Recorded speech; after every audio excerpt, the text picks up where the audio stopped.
줄리안이라고 하는 성녀는 우선은 넘어집니다. 그러나 그 넘어짐에서 회복이 있습니다.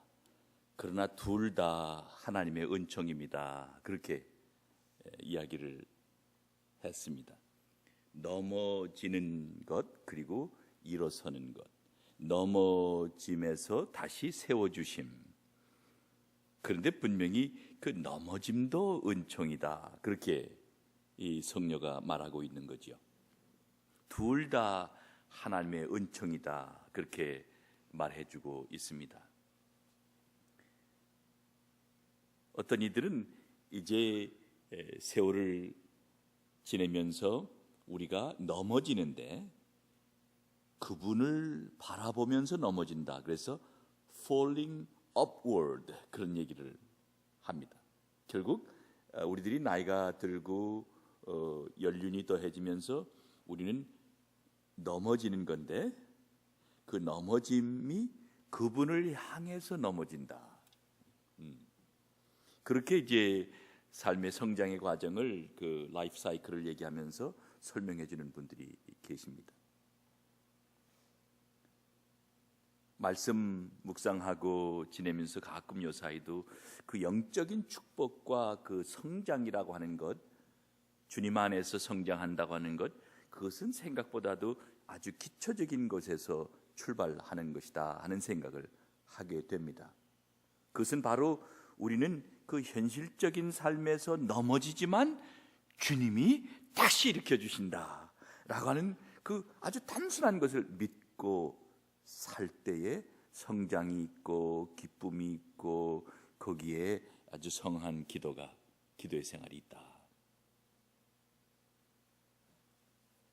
실제 놀라운 것은 정말 우리들에게서 일어나고 있는 그 내면적인 세계의 일들을 정직하게 받아들이고 그 받아들이지 않고 어떤 그 외형적인 체면과 자기 이미지를 핑계 삼아서 부인하고 또 부인하고 또 부인하는 그런 힘적인 과정이 실제 넘어짐이 은혜가 될 수 있는 것을 통과해 버리는 그런 경우죠. 한 번 넘어진 것을 잘 제대로 은혜로 넘어지면 또 넘어져도 그 넘어짐이 주님 안에서 넘어짐이니까 괜찮은 것인데 그 넘어짐을 어떤 현실에 다가오는 체면이나 자기 어떤 이미지 이런 거 핑계 삼아서 은혜로 껴안지 못하고 실험하지 못하는 그런 모습이 우리에게 있다. 그렇게 보겠습니다. 그분이 다시 일으켜 주십니다. 요한복음 5장에 유대인의 명절에 예루살렘을 향해 행차하시던 예수님이 베데스다 연못에서 병자들을 일으켜주시고 세우는 그런 기적의 역사가 나옵니다. 물론 2장에서부터 벌써 이미 가나의 혼인잔치 또 임금의 아들을 고치고 이제 요한복음은 끊임없이 사람을 다시 일으키시는 기사들을 아주 빽빽히 적어주고 있습니다. 성경 우리가 가끔은 헛읽습니다. 왜냐하면 한 구절 읽다가 멈춰서면 거기에 내 인생이 다 보이는데 많이 읽으면 뭐예요? 그냥 흥청흥청 넘어가고 말잖아요. 요사이 제가 가끔 우리 목사님들하고 공부하고 그러면서도 얘기하는 게 멈춰서라. 한 구절 가다 멈춰서고 또 한 구절 가다 멈춰서고 그 멈춰서서 그 말씀이 거울일처럼 너의 영혼을 비추면 거기서 바로 은혜의 체험이 가능하다. 그런 이야기를 합니다. 설교자들은 설교 준비한다고 성경을 많이 보긴 하는데 설교한다고 하는 것 때문에 성경을 그냥 헛봅니다. 성경을 마주하지 못하는 거예요. 설교해야 되니까 그 내용을 파악하고 그거 가지고 말은 만드는데 실제 40년 가까이 설교하고도 말씀 앞에 내가 멈춰서지 못하는 거죠. 그런 설교자의 우둔함이 있습니다. 이게 여러분에게 말씀드리는 게 아니에요. 제 모습도 그렇습니다. 아이고 40년 50년 그렇게 살았만 뭐해. 변한 게 있어야지. 혹시라도 그런 소리 들을까 봐 걱정이 되잖아요. 사랑하는 여러분, 정말 말씀 앞에 멈춰 서야 합니다. 오늘 이 요한복음 5장은 우리를 그 베데스다 연못가에 멈춰 서도록 우리를 세우십니다. 그 안에 많은 병자, 소경, 절뚝발이, 혈기 마른 자들이 누워 물의 동함을 기다리니, 이는 천사가 가끔 못에 내려와 물을 동하게 하는데, 동한 후에 먼저 들어가는 자는 어떤 병에 걸렸든지 낫게 되밀어라. 이 본문에 지금 아주 굉장한 텐션이 있어요. 그죠? 많은 병자들이 모여있는 그 형상까지는 좋은데 왜 말씀을 요한이 그렇게 썼을까? 꼭 먼저 들어가는 사람이 낫는, 이 경쟁하는 모습으로 굉장히 그 긴장을 이 본문 그대로 담고 있어요. 예수께서 그 누운 것을 보시고 병이 오랜 줄 아시고 이르시되 네가 낫고자 하느냐. 그게 무슨 질문이에요? 면못가에 와서 그렇게 밤낮으로 기다리는 사람이 낫기를 원치 않았으면 어떻게 거기 와 있었겠어요? 그런데 주님의 질문은 아주 분명한 질문이었어요. 여기 38년 된 병자는 그곳에 와 있었지만, 말씀을 늘 38년 동안 읽었지만, 예배당에 그렇게 부지런히 다니고 40년, 50년 이상을 신앙생활을 했지만, 이거 자꾸 또 딴소리 한다, 그지? 그랬지만 진정으로 그의 마음속에 낫고자 함이라고 하는 그 소원은 실제 앞서 있지 못했어요. 그래서 주님이 그에게 낫고자 하느냐 그렇게 물으셨습니다. 3절, 6절을 자세히 보시면 그렇게 쓰고 있죠. 주여, 물이 동할 때에 나를 못에 넣어줄 사람이 없어. 이거 보세요. 분명히 이제 예수님 질문에 콕 찔렸어, 그지? 근데 그 대답이 참 묘해요. 네, 낫고자 합니다 라고 벌떡 낫기를 원하는 소원을 대기보다는, 주여, 물이 동할 때에 나를 못에 넣어줄 사람이 없어. 내가 가는 동안에 다른 사람이 다 먼저 들어가나이다. 현실적으로 이 오랜 병든 자의 마음속에 정곡을 살지 못하고 진정한 의미의 그 desire, 소위 낫고자 하는 소망 없음을 주님이 힐끔하고 있는 모습이 보입니다. 그리고 대답이 아주 수동적이고 자신에게보다는 다른 사람을 블레이밍하는 그런 부정적인 모습을 그렇게 보여주고 있어요. Do you want to get well? 누가 나를 데려다 준다? 아이고, 우리 자식들이 말을 안 들어요. 아유, 교회 가면 그 아무개 집사 때문에 에이 그래요. 네가 낫기 원하느냐? 이제 Do you want to get well? 너가 지금 어떻게 원하느냐? 전국을 찌르고 계신 말씀을 오늘 봅니다. 병든 자의 대답은 나를 못에 넣어줄 사람이 없어. 내가 가는 동안에 다른 사람이 다 먼저 내려가나이다. I don't have anyone. 이 말은 가끔 모세에게서 들었고요. 이런 말은 엘리야에게서도 들었고요. 이런 말은 성경에 읽다 보면 얼마나 많은 사람들이 이렇게 똑같이 대답하는지 몰라요. 정의수도 그렇습니다. 가끔 내 인생에 닥쳐진 문제 마주하면 우리 집사람이 이거 잘 못한다고 그러구나, 아니면 교인들이 참 말 안 듣는다거나, 그게 내 자신에 있는 내 자신의 문제에 직접 개입하는 것이 아니라 주변 것들, 이게 안 돼서 그렇고 저게 안 돼서 그렇고 늘 그런 모습이죠. 말씀을 조금 더 조심스럽게 읽어가면 이 38년 된 병자의 모습은 아주 낯설지 않은 모습이란 말입니다. 가끔 내 자신이 당면하는 현실에서 자주 내게서 반복되는 말입니다. 어떤 문제를 맞으면 가끔 나에게 힘을 실어주는 사람이 없다거나 나와 의견을 같이 하는 사람이 없다고 힐난하기도 하고, 아무리 이야기해도 들어주는 사람이 없는 현실을 탓하기도 합니다. 때로는 자신의 행위나 어떤 책임보다는 다른 사람 탓으로 돌리는 아주 비동적인 블레임 게임으로 자가당착에 빠지는 모습이 내 모습이 아닌가 하는 생각을 하곤 하지요. 이런 상황에서 예수님의 말씀은 병자 자신이 자신의 삶의 현실을 직면하고 낫고 싶은 마음을 실행에 옮기게 하는 것이었습니다. 기적 사화이기보다는 병자의 운명을 도전하고 저가 자기 자신을 책임지는, 자기 운명을 책임지는 과감한 믿음을 실천하도록 초청한 것입니다. 바로 거기에서 치유가 있었습니다.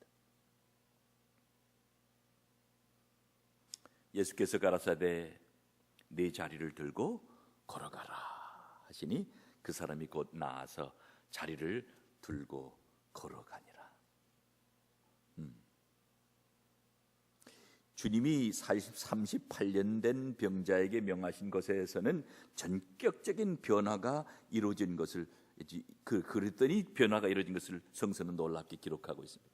더 이상 병자에게 자신의 입지를 변명하거나 자신의 처지를 자학하거나 자기보다 자기를 보신하는 그런 것이 아니라 현실을 부인하는 피신의 태도가 아니고, 그렇죠? 프로텍팅도 아니고 프로모팅도 아니고 디나잉도 아니고 진정으로 정말 자신이 자리를 털고 일어나는 기적이 일었다.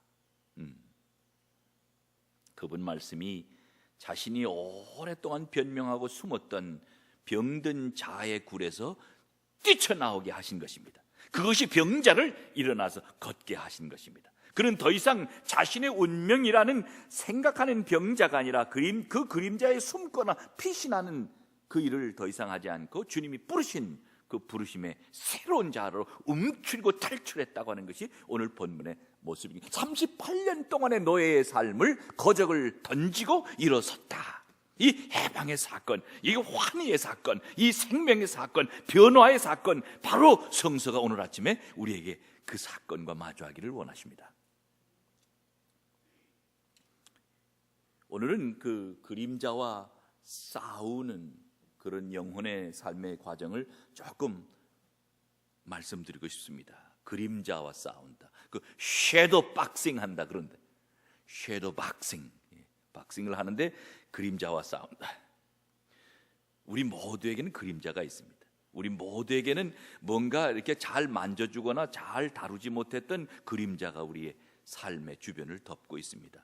그것이 때로는 아주 가까운 사람일 수 있고 때로는 정말 오래전에 내가 상처를 줬다거나 아니면 상처를 입었다거나 그런 사람일 수도 있고, 지금 내 옆에 없는데도 고스트처럼 아주 그 고스트처럼 따라붙는 그런 섀도우가 있기도 하고, 그리고 그 교회도 그래요. 교회도 마찬가지예요. 교회도 같이 공동체 생활하면서 교회 안에 섀도우가 있어요. 그림자가 주저앉아 있는 경우가 있어요.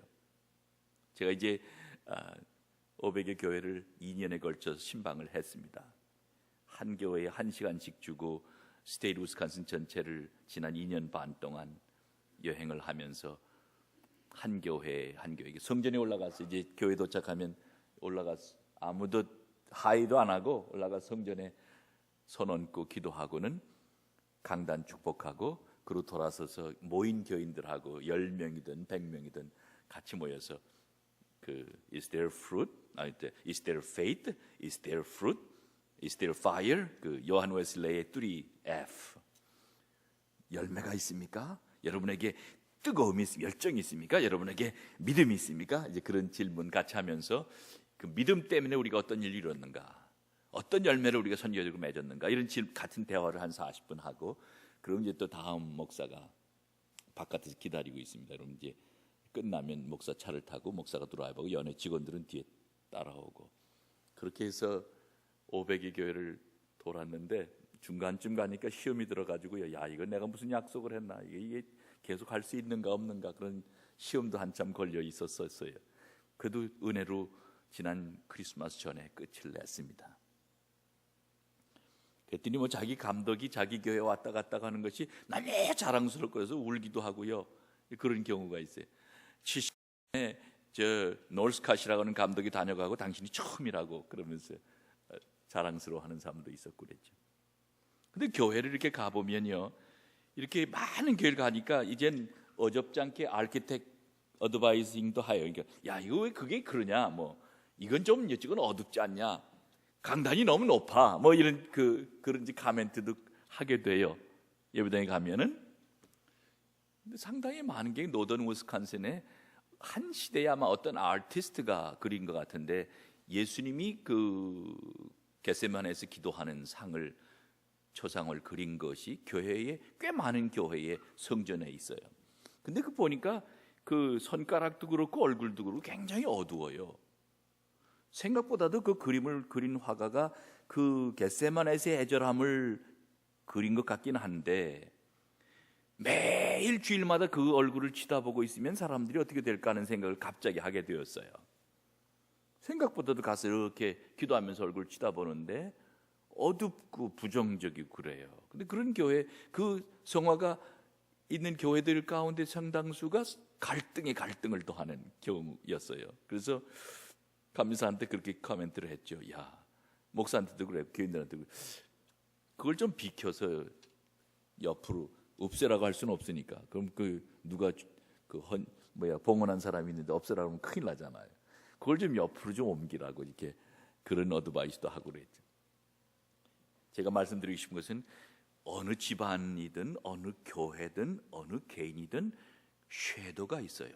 그 그림자가 있어요. 그 그림자가 생각보다도 우리를 속박하고요. 그 그림자가 우리도 모르게 주님이 원하시는 일을 하기보다는 다른 일에 우리의 열정, 에너지를 빼앗기는 경우가 있단 말이죠.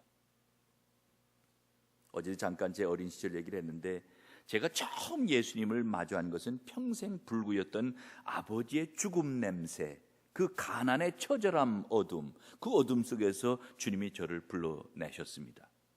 어린 시절 3살 때 탈상한 사고를 겪어서 반신불구로 아버지는 평생을 사셨습니다. 이번에 어머니를 지난 10월에 장례하면서 보니까 꼭 40년 전에 돌아가셨더라고요. 그러니까 오래 못 사신 거, 40 조금 더 사신 거죠. 그 반신불구였던 아버지, 나중에는 그것이 간질과 풍이 들어서 중풍까지 들어서 아예 제가 철이 들었을 때, 중학생 때는 자리에 누워서 죽여달라고, 죽겠다고 알교하고 절규하던 그런 모습이 제 아버지였습니다. 그래서 그 청년 시절에 내 속에 있는 어둠은 아버지입니다. 그 아버지와의 관계, 그 관계가 생각보다 저를 때로는 좌절하게 했고 때로는 아주 속에 가시를 만들어주기도 했고요.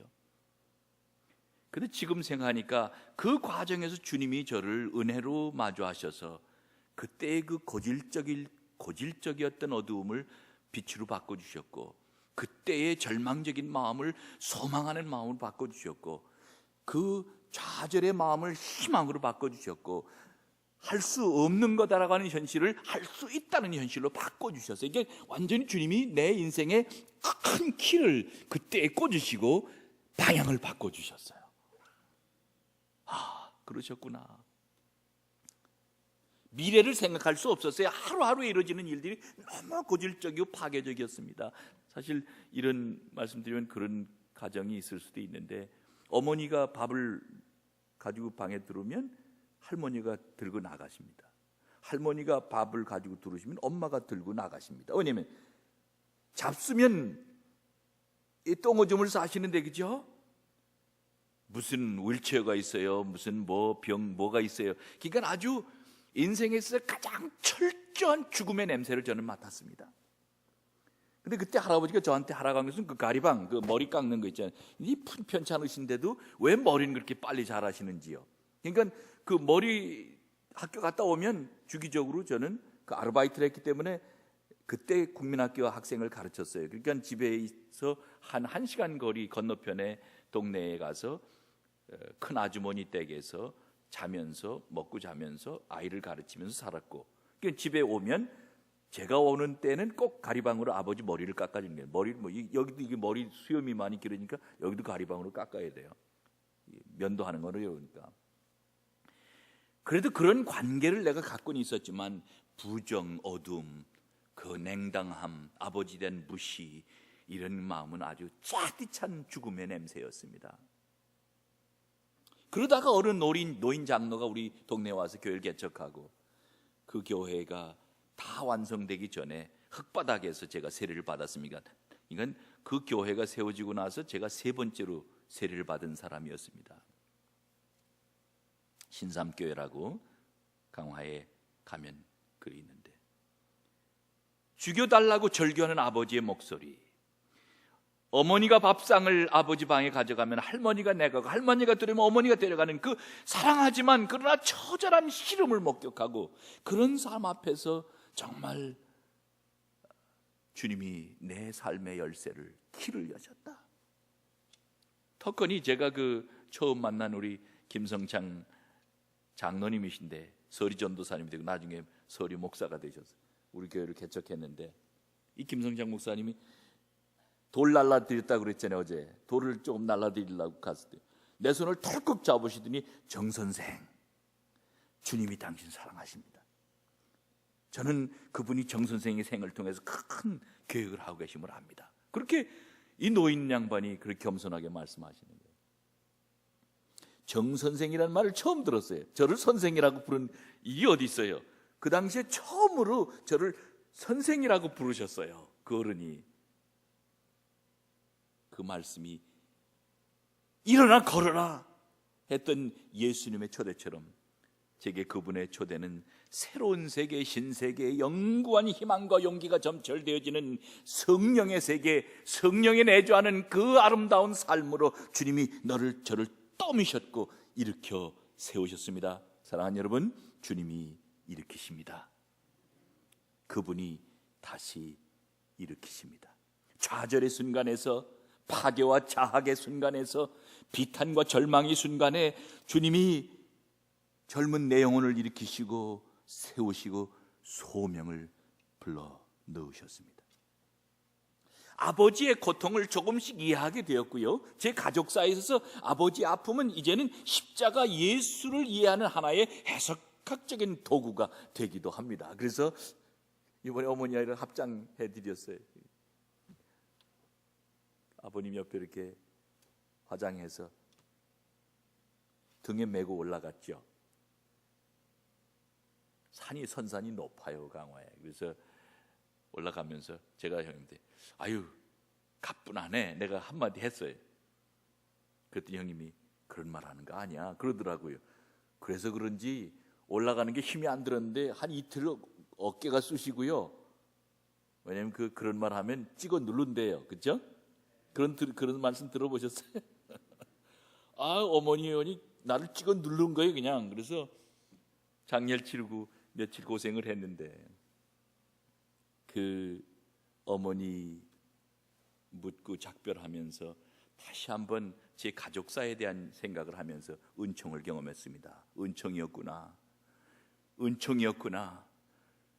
엄청나게 거대한 열쇠로 나의 영혼에 찾아오셔서 나의 삶을, 절망을 희망으로 바꾸시고 죽음을 생명으로 바꾸시고 정말 영생으로 바꾸시고 내 인생의 주님이 이렇게 바꾸셨구나. 그 말이 정말 가슴속에 와닿으면서 주님께 감사할 수 있었습니다. 제가 사랑하고 존경하는 영적인 거장인 시므온 영도 목사님은 빈군과 고난을 친구 삼아야 거기에 비로소 정말 재생이 있고 부활이 있다, 그런 말씀하셨습니다. 1930년 1월 1일 날 그 일기장에 이렇게 씁니다. 금년에는 고, 빈, 비, 이것이 나의 생활이 되게 하기 위하여 지난 연말에 특별한 각오를 주심 감사하옵니다. 성실성은 나의 스승이니이다. 고, 고통은 나의 선생, 빈, 가난은 나의 애처, 비, 나의 겸비는 나의 궁전이요, 자연은 나의 애인의 집으로 하고 금년 나는 거기서 주님으로 더불어 살아가리로다.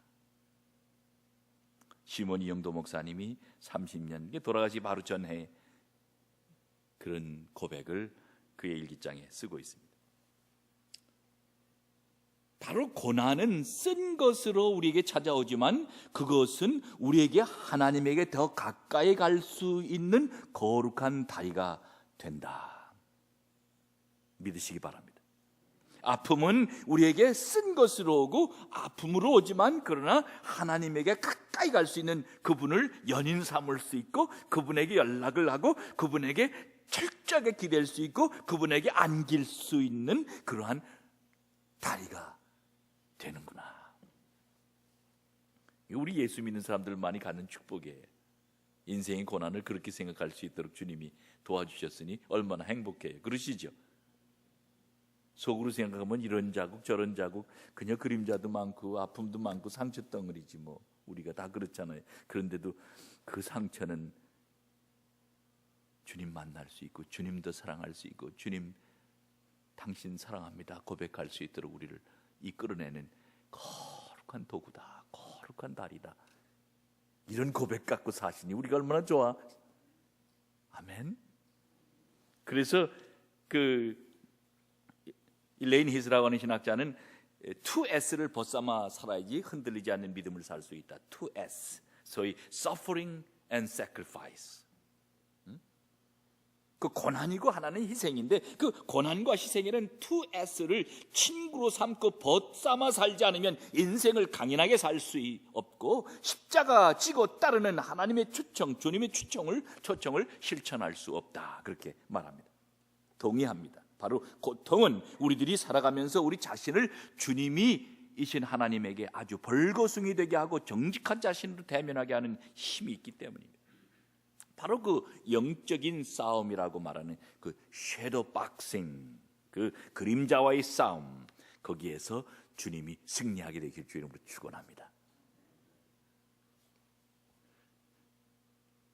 그 섀도우 박싱 할 때는 정직할 이유가 있어요. 힘들면 힘들어하고 때로는 그 우는 아이가 있잖아요. 우리 속에 그 우는 아이를 잘 먹여야 돼요. 잘 달래야 된단 말이에요.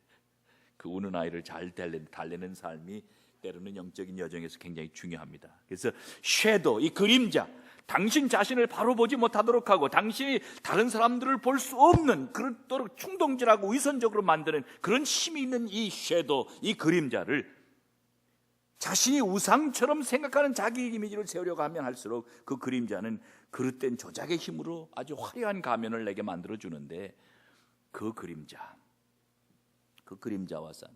그래서 사실 목사들이나 의사나 이런 그 교수나 선생 이런 분들, 그런 분들이 오히려 가장 이 화려한 가면을 써야만 되는 그런 운명적인 직업이기 때문에 더 많은 갈등을 갖고 산다고 그렇게 얘기합니다. 근데 뭐 누구나 다 마찬가지지요, 그죠? 어떤 면에서는 어머니의 역할까지도 나름대로 이상적인 이미지를 강하게 요구하는 일을 하면 할수록 생을 정직하기보다는 허위적인 가면을 쓰게 할 수 있는 확률이 높다는 사실입니다. 아마 교회의 경우는 장로, 권사, 집사, 직분을 갖고 사는 분들이 대부분 그런 트랩에 걸리는 것 같습니다. 왜냐하면 그래도 뭔가 내가 그래도 장로인데, 내가 그래도 권사인데 이러면서 어떤 면에서는 허위의식의 가면을 쓰게 되는 것입니다. 그래서 그런 트랩에 걸리면 안 돼. 그 트랩에 걸리지 않고 끊임없이 성령의 도구가 되어지고 성령의 끌에 연장에 끊임없이 내 자신이 그 변화를 받고 기도 생활을 통해 자꾸 주님과의 관계를 깊이 하고 그분에게 나아갈 때에 바로 우리는 그 섀도우 박싱, 그림자와의 싸움에서 이길 수 있는 것입니다. 아멘. 무엇인가 남들이 기대하고 선호하는 그런 자기 이미지를 옹호하고 미워하는 일에 급급하면 자기 성찰을 뒷전에 두고 성령의 역사를 듣지 아니하고 오히려 어리석음에 심해지면서 위선적인 종교인이 된단 말이죠. 그 자리는 우리가 극구히 물리쳐야 되는 자리다. 그렇게 생각하게 됩니다. 교회 일을 최선을 다해 봉사하는 사람이 가끔 아예 어떤 경우는 다 내던지고 부정적인 사람이 되는 경우가 있잖아요. 그것도 그림자와의 싸움에서 정직하지 못하고 자신에게 와는 탈진을 정직하게 얘기하지 못하고 물러설 땐 물러서야 되는데 물러서지 못하고 그렇게 되니까 그 그림자의 노예가 되는 것입니다. 그 내면에서의 어둠과 빛의 싸움, 그 선과 악의 싸움, 진실과 허우의 싸움을 늘 하게 되는데, 그 고통의 현실에 마주하면 그 싸움이 더 이상 나 자신을 위장할 수 없는 현실로 우리를 발가벗기 때문에 고통이 우리의 친구가 되는 것입니다. 그 고통이 그리스도교의 가르침에서는, 하나님의 구속의 도리에 있어서는 값진 보물이 된다. 주변에 이렇게 알다 보면 어느 집안이든 문제없는 집안이 없어요. 어느 형제들이든 고민 없는 사람이 없더라고요. 겉으로 보기에는 참 모든 게 다 성공적이야, 스펙이 너무 좋아. 그런데 조금 더 같이 얘기하다 보면 속이 이리 잉그러지고 저리 잉그러지고, 이런 근심 저런 근심 다 갖고 살더라고요. 결국 우리는 똑같아요. 아니에요? 저희는 똑같은 그런 피조물이에요.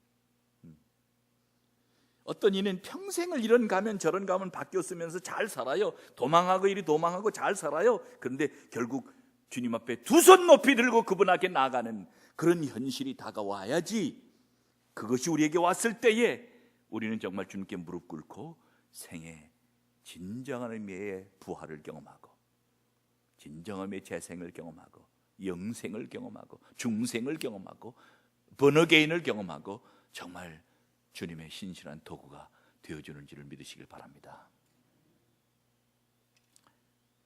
단단하고 가벼운 나무가 목공쟁이의 손에 닿아서 아름다운 꽃병이 된 이야기를, 그 혼불이라고 하는 글을 쓴 최명희 선생이 자기의 삶을 고백하면서 12년 동안 혼불이라는 작품을 쓰고, 그러고서 탈진해서 세상을 떠났죠. 그 최명희 문학관에 한번 가봤는데, 정말 제가 읽고 제 삶에 가장 많은 영향을 줬던 여러 책들이 있지만, 그 혼불이라는 책이 참 제가 종교 철학을 해서 그런지 굉장히 감동 있게 왔던 책입니다. 그리고 우리 집안 얘기하고 너무 비슷해서 그 혼불을 읽으면서 동감을 많이 했었습니다. 이 혼불 작가 최명희 선생이 한 작품을 써내는데 10여 년을 쓰고서 탈진해서 세상을 떠났는데, 그가 이런 말을 합니다. 그 나무의 이름도 모릅니다만 그 화병, 꽃병의 재료가 된 나무는 저 숲속의 우렁찬 아름다리 몇십 년생 나무였습니다. 청천하늘 아래 거칠 것 없이 커오르던 이 나무는 어느 하루 영문도 모르면서 무참히도 나무 깎이는 장인의 도끼 아래 여지없이 잘린 뒤, 그것만으로 불행이 모자라서 다시 토막토막 연나무 토막으로 잘린답니다. 죄 없이 자기의 토양에서 잘 자라던 나무가 느닷없이 밑둥을 잃고 토막 쳐질 때 만일 나무가 생각이 있었다면 어떻게 견디었겠습니까? 또 이것을 사람마다 겪는 자신의 경험이나 인생이라 생각한다면, 또 조국의 역사나 역사의 시대적인 아픔 같은 것으로 환치시켜 본다면, 이 순환과 핍박과 좌절의 고통을 어떻게 견딜 수 있을까요? 그런데 이 나무의 참경은 여기서 그치지 않습니다. 장인은 이 열토막 난 나무 토막을 시궁창에 쳐박습니다. 순결한 나무가 운명에 폭행당한 것이지요. 생의 모욕, 그리고 쳐박은 사람은 석삼년 잊어버립니다. 이 시궁창이란 세상에서 가장 더러운 곳 아닙니까? 하수물과 쓰레기가 썩고 시푸르둥둥한 시궁창에서 실지렁이 뭉텅이 살고 부글부글 끓어서 숨도 쉴 수 없지요. 늪처럼 고여 썩어가는 시궁창, 그 천하고 더러운 밑바닥에 처박힌 이 생나무 토막은 뜨겁게 들끓는 석삼년 세월을 그냥 속수무책 썩는 것입니다. 그러다가 3년이 지나면 장인은 그것들을 들어올리지요. 허나 열에 9은 대개 참으로 썩어버리고 여행이도 한 토막 잘 건질 수 있다면 그것은 정말 그야말로 보물단지, 그 어떤 금덩어리도 바꿀 수 없는 보석이 되는 것입니다. 그리고 그 세월이 지난 후에 한 서너 해 흐르는 물에 건져내어 씻기고, 건져내어 양지 아닌 음지에서 말리고, 그렇게 한 10년 제대로 한 나무가 이곳에 가져옵니다. 썩었다가 마른 이 나무가 제대로 풍상을 겪고 내 손에 닿으면 바로 양질이고 단단한, 다시 썩지 않는 가벼운 제목이 된답니다. 이게 인생과 같은 것이지요. 나무가 산에서 수백 년 성상을 자라는 동안 풍파와 설한풍과 온갖 역경의 세월을 보냈다고 헤아려 보십시오. 그리고 오래 참았다 생각했더니 잘리고, 그리고 아주 냄새가 나고 역겨운 오물 시궁창에 수십 년 다 썩힌다고 합니다. 그 아픔과 어둠의 시절을 너무 나무가 잘 견디면 그제서야 흐르는 물에 엉긴 냄새를 풀어주고 씻고 씻기고 씻겨 남은 나름대로 세월이 지나니 그 다음은 양지가 아니고 음지에 잊혀진 듯 몇 해 말리고 목공의 손에 닿게 되는 것입니다. 믿음의 생활에서 우리를 치고 우리를 죽이는 삶이 어떤 것일까? 저는 이 장인의 이야기에서 배우게 됩니다. 이민자의 삶이 때로는 이렇게 시궁창에 처박히는 삶일 수도 있습니다. 자기 땅을 잃고 사는 우리들은 때로는 늘 고향 그리워하며 이게 내 고향이지 하지만 속에는 뭔가 허전함이 있습니다. 또 한국에서 그저 이렇게 살았으면 내가 정말 얼마나 이렇게 훌륭하게 인생을 살았을 텐데 여기 와서 내가 이렇게 산다고 하는 그런 고민하는 분들도 많이 만납니다. 소금기 오물기 달도록 닳고 썩을 대로 썩는 몹쓸 냄새를 안고도 참아내야 하는 세월, 그런 세월 후에 아름다운 꽃병, 예쁜 꽃병, 단단한 꽃병이 그 장인의 손에서 만들어진다. 이와 같은 이야기가 여러분과 나의 인생의 고백이 되기를 주의 이름으로 축원합니다.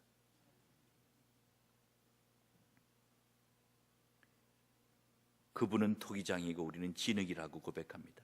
그분은 창조주이시고 우리는 피조물이라고 고백합니다. 그 세월의 의미, 바로 그런 것이 아닐까? 거기서 카리스마가 나오는 것 아닌가? 거기서 인생의 절묘한 인생의 꽃을 피우시는 그 고난으로라도 연장질하시는 하나님의 손길이 우리에게 와닿는 건 아닌가 하는 생각을 해봅니다. 사랑하는 여러분, 중년기 남성들이 사회적으로 외롭고 처량한 자리에 있다고 사회심리학자들이 지적하곤 합니다. 그 중년기를 가면서 이런 신앙 체험을 통하여 사람이 변하고 거대한 주님의 품에 숨어서 의지하고 자신의 내면 속의 그림자와 정직하게 싸우면 노년기의 삶이 행복해질 수 있는 것입니다. 제1 인생에서 경쟁과 자기 성취와 강한 욕구로 살아간다면 제2의 인생에서는 삶의 성숙한 자기 이해와 관용, 그리고 자신만을 위한 강한 드라이브에서 오히려 타인을 향한 사랑과 봉사의 자연스러운 삶으로 전환할 때에 우리는 행복할 수 있는 것입니다. 그런데 세상은 성공과 실패와 그 잣대와 부와 가난의 잣대로 삶을 냉혹하게 그래서 여전히 중년의 삶을 살면서도 멈춰서지 못하지만 정직하게 내면의 소리를 들어보지 못하고 정말 한바탕 울어보지도 못하고 그저 가면 쓰고 외형적인 것이 전부인 양 지나게 하는 우리들의 삶이 있다면 우리는 과감히 멈춰 서야 하는 것입니다. 에휴, 이만큼 사셨으니 저의 인생이 얼마나 행복하고 아름다울까, 그렇게 생각하기보다는 더 강팍하고 더 욕심 많은 이기적인 노년의 인생을 사시는 분들 있지 않습니까? 그래서 외롭다, 늙었다, 이게 뭐 다 노병이다 이렇게 자책하는 분들도 계시지만 그 많은 세월의 의미를 잘 깨치지 못하고 그냥 더 이기적인 분으로 바뀌는 경우도 있는 모습을 우리는 주변에서 봅니다. 결국 섀도우 박싱, 그림자와 싸움에서 주님께 기대지 못했고 주님이 우리를 다시 일으키신다는 사실을 믿지 못하기 때문입니다. 우리는 고통을 통하여 순종을 배운다. 키르케고리 말하고 있습니다. 예수님 자신도 그 이기적인 마음을 고통을 통하여 순종하며 가셨습니다. 믿음의 삶에 사는 우리들 속에 정말 은혜의 경험을 통하여 우리가 주님께, 주님 당신이 나를 일으켜 주셨습니다. 주님 내가 자빠집니다. 그러나 당신이 나를 일으키실 것입니다. 주님 내가 넘어집니다. 주님 당신이 나를 세우십니다. 주님 내가 약합니다. 그 약함 제가 아오니 제 뒤편에 서셔서 나를 강하게 일으켜 세워주소서. 그저 일용할 양식 구하듯 우리의 삶에 큰 힘으로 우리를 떠받쳐주는 그런 거인 되시는 주님, 거영 되시는 성령의 역사를 우리가 끊임없이 경험하며 살게 되는 축복이 우리 모두에게 있게 되길 주님으로 축원합니다. 시므온 이영도 목사님은 참 위대한 생각을 하면서 사셨는데, 그가 31년 정말 병이 악화되고 교단 지도자들의 핍박을 받던 때에 강정숙이라고 하는 성도에게 편지를 이렇게 씁니다. 다 버리소서, 모두 끊어버리소서. 자매의 모든 이상부터 모든 인간적인 설계와 방침까지를 다 버리소서. 모든 지식, 자기의 심령 하나를 구할 능력 없는 그 지식을 버리고 특질 인물까지도 다 마음에서 끊어버려 있으나 없는 자와 같이, 가지지 못한 자와 같이 되소서. 어리석은 자가 되소서. 예수 한 분 외에는 아무것도 모르는 바보, 예수 한 분 외에는 아무것도 가지지 않은 빈자, 성령의 지시 외에는 인생의 모든 설교와 수단을 베풀 수 없는 백치가 되게 하소서. 그리하여 예수의 사랑과 그 진리가 자매의 영과 육, 그 생활 전체를 지배할 수 있게 될 때에 자매는 이 경계가 천국이었던가 하며 자매 스스로의 서 있는 곳을 알지 못하고 유정천이 되어 환희의 대위에서 춤을 추고 감사의 동산에서 노래하리이다. 인생의 본업, 신앙은 인간의 본업이었나이다. 이거를 부업처럼 취급하여 성취할 수 있는 것이 아닙니다. 부업에 실패하여도 본업에 성공한다면 인간으로서는 승리를 얻은 자니이다. 아멘. 믿음 생활이 본업이다.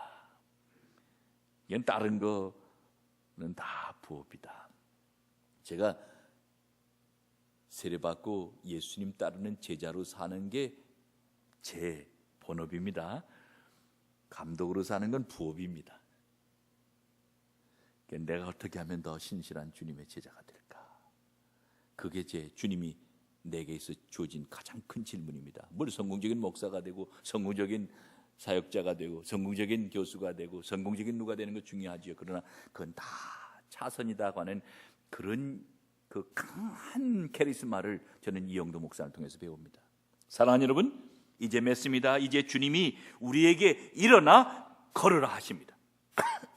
아니, 내가 너의 인생에서 너를 일으킨다고 하는 언약을 다시 일깨워 주고 계십니다.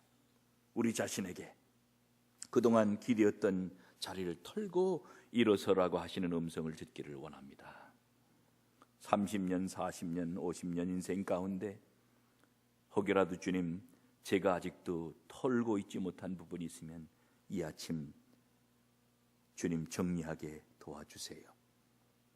제가 아직도 씻어버리지 못하고 용서하지 못하는 이가 있다면 주님, 제 영혼 깊숙이 들어오셔서 용서할 수 있는 마음도 주시고 다시 한번 눈물 흘리고 당신 앞에 기대오니 당신이 나를 다시 일으켜 주시는 것을 믿사오니 주님, 불쌍히 여기시고 저를 다시 재기하게 일으켜 세워주세요. 주님, 당신의 음성 듣고 자리 털고 일어서기를 원하오니 주님, 세워주세요. 일으켜주세요. 세워주세요. 깨끗게 청결하게 도와주세요. 일으켜주세요. 우리의 삶에 주님 다시 일으키십니다 하는 고백이 우리에게 큰 고백이 되게 아침 역사하여 주세요. 사랑하는 여러분, 주님이 우리들의 생을 다시 일으켜 세워주십니다. 할렐루야.